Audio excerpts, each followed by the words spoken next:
In this movie, I want to consider the benefits of local space compared to world space. Now, sometimes it makes perfect sense to use world space. You will often want to define the position of an object within the world. In that case, you simply want to define its x, y, and z position as a measured offset from the world origin. But sometimes when moving objects around, it makes sense to use local space. Because in these instances, what we want to do is to take the object at its current position, wherever it happens to be in the scene, and we want to displace or offset it by a certain amount relative to where it's standing right now. In this case, it can be easier to visualize transformations in terms of local space. We simply want to offset the object away from its current position and add that on to where it is right now. In these instances, it makes sense to use local space as well. We could use world space too, but we can also use local space. And I want to show you in this movie how to do that. So I'm going to double click on this displace object script. You may remember that we have this capsule object in the scene and it continues moving in the direction in which it's looking, and the code inside this script file achieves that. In fact, at line 26, we can see that we are using world space displacement. I'm taking the position of the object right now and moving it in the direction in which it's looking. I want to achieve exactly the same behavior now, but to use local space instead of world space. So I'm going to comment out this line 26 here, and instead I'm going to create a local space displacement vector. So to do that, I'm going to choose vector 3, and I will call this local space displacement, like so. And it's going to equal this time the direction in which we're looking, the forward vector. But instead of using the world space forward vector, I'm going to use the local space vector, which is 0, 0, 1. So I'm going to choose vector 3 dot forwards. Notice I'm using vector 3 dot forward instead of transform dot forward. And then the rest of the statement is exactly the same. On this occasion here now, we've created a local displacement vector, a vector in local space. But we cannot simply just add this on to our position because we don't know the orientation and the position of the object right now. We need to convert that displacement vector into world space, and Unity gives us a function to do that. So I'm going to create a completely new vector, which is going to be called vector 3, and I'll call this world space displacement.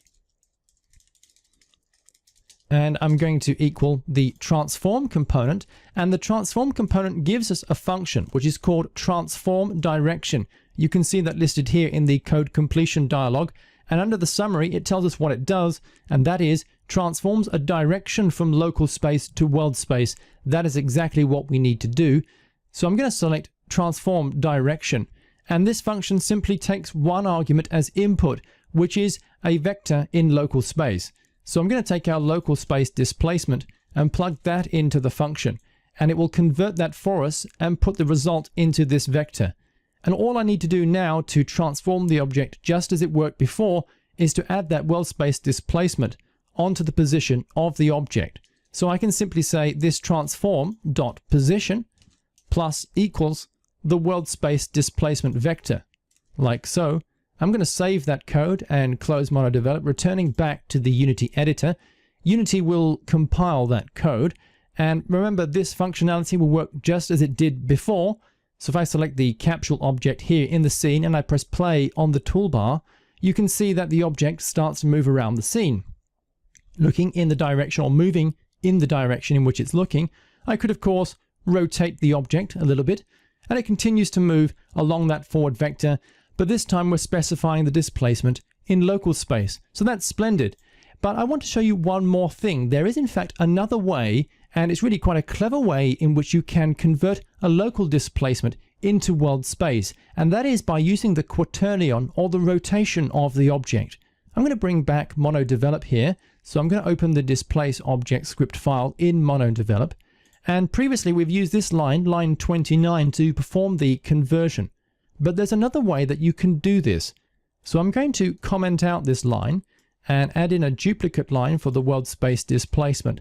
Instead of using the function transform direction, I can take this piece of code out entirely, and I can take the rotation of the object. So rotation, which is defined, remember, as a quaternion, I can take the rotation of the object and multiply it by the local displacement vector. And the quaternion will effectively, when multiplied with local displacement, produce a vector in world space. That is a phenomenal property of quaternions. So I'm going to press Ctrl S to save this code and go back to Unity. Before I do so, I want to just remind you the fact that quaternions are non-commutative when it comes to multiplication. That is, the order of multiplication matters. So I could not write this statement as local space multiplied by this. I could not write, for example, this statement. That would produce an error. The order of multiplication matters. You have to put the quaternion first and then the vector in local space as the second argument. Otherwise, this code will not compile. So I'm going to press Ctrl S on the keyboard to save that and return back to Unity. Unity will compile that code and everything will be fine. And this will work just as it did before, except this time we're performing the conversion using quaternions. So again, this object is moving forwards in the direction in which it's looking. And just as before, I can change the orientation of that object and it will continue to travel along that forward vector. So that's how we can convert local space to world space. That's a very powerful thing to do.